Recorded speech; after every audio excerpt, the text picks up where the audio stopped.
I'm Tinny from minibulldesign, and today I'm out here in the shop working on my Velomobile, kind of taking a day off. Now, I've got the other side all done, and this morning I finished the tail and the shoulder, and I'm going up the left-hand side now.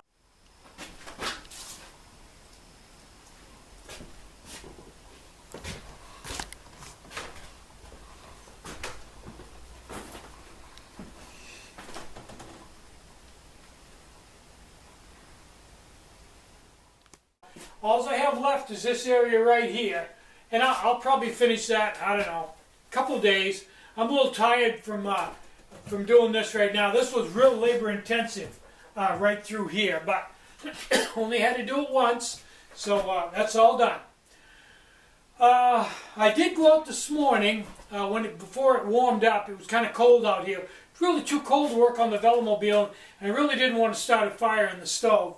So I went out and built Sawyer's mini filter adapters. I built a batch of those. I've been building a batch of those every day for the last 4 days.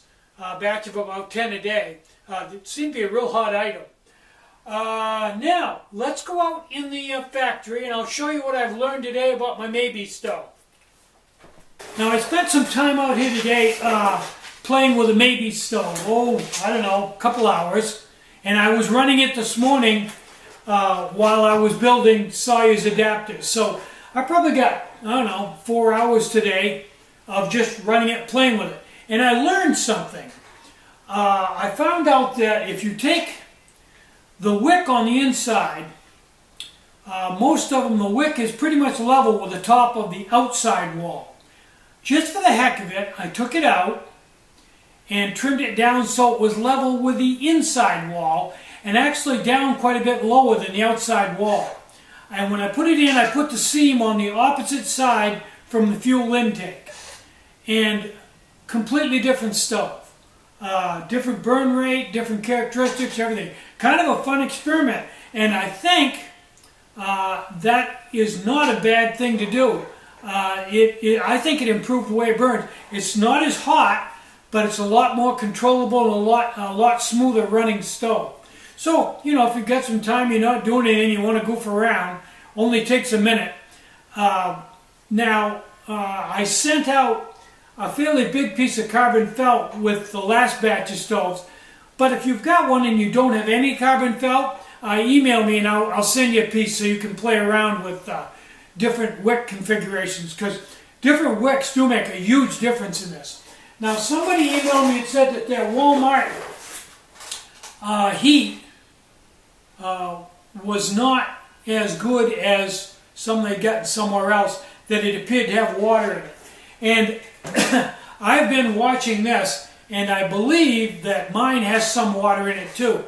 The reason I say that is if you overflow it and get a bunch of alcohol in the base, the alcohol will burn off. But if there's water, the water stays behind. And it appears that when it gets down to the last alcohol in the base, in the internal safety base, it is picking up water, burning off water and sizzling and popping and crackling and burning yellow. And then once that burns off, it seems to be fine. And near as I can tell from shutting it off and checking, it is kind of distilling the alcohol, burning the alcohol off, and the water is staying behind. So that's something to take into account. Something you probably would have never noticed on a regular stove. But I've got the next update. I'm not going to say I've perfected it yet, but I've been playing with it, and I like what it does for the stove. And in a few days here, I'll start showing you updates, but not right now. But they're going to be cool. They are. I've done some experimenting here, and I'm pretty sure when I start updating this stove, I'm going to see a big improvement. So, enough of that. It was a sunny day. It's overcast now. In the 60s, a little cool all day. Not very windy. Not a real inspiring day. Just kind of chilly. Long sleeve shirt. I'd say it's about 63 today. Kind of chilly. So, oh, another thing I did. I took the legs and I trimmed off 3/4 of an inch. There's only like a 1/2 inch left on them to get them out of the flame ring a little bit more so that they couldn't heat and carry the heat down to the base. I don't think that was a big issue, but with a 12 cm pot, or let me see if I can find a 10 cm, and see if it's still good with that. Yeah, it'll still work fine even with a 10 cm pot. So that's something you might want to do too, is trim off the end of the leg, kind of improve things. I think that's everything for today. And yeah, I'm having a ball with a maybe stove. It's just a fun stove to play with. All kinds of things to try and things to do. And that was the intent to begin with. So, I'm Tinny from minibulldesign. Get out and hike, take a friend, enjoy the great outdoors, and more important than anything, try to have some fun today and try to have a really great day. And before I sign off, I want to show you a neat bottle I got at the dump today.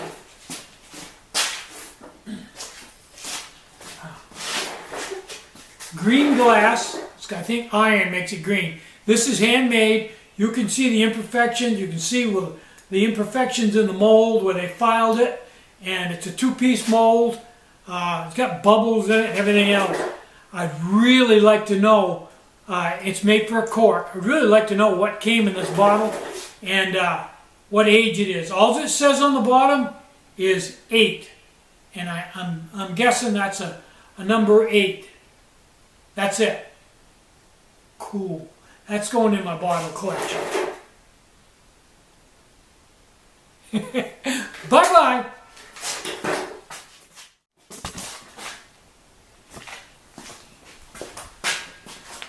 Oh, I almost forgot. I updated the, this one's got alcohol in it, so I can't flip it over, but I updated the adjustable remote again. So now it has it's not slot all the way. It's got a thing on the top and the bottom, and back and forth. Put it together, put the nipple in it, can't come apart. And I have almost 4 inches of travel on that, and that's good. Let me put my thumb on it. Here we go. You can see.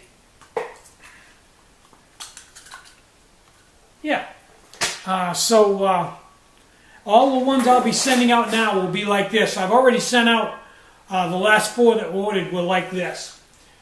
And it's an improvement. Always improving. Bye-bye.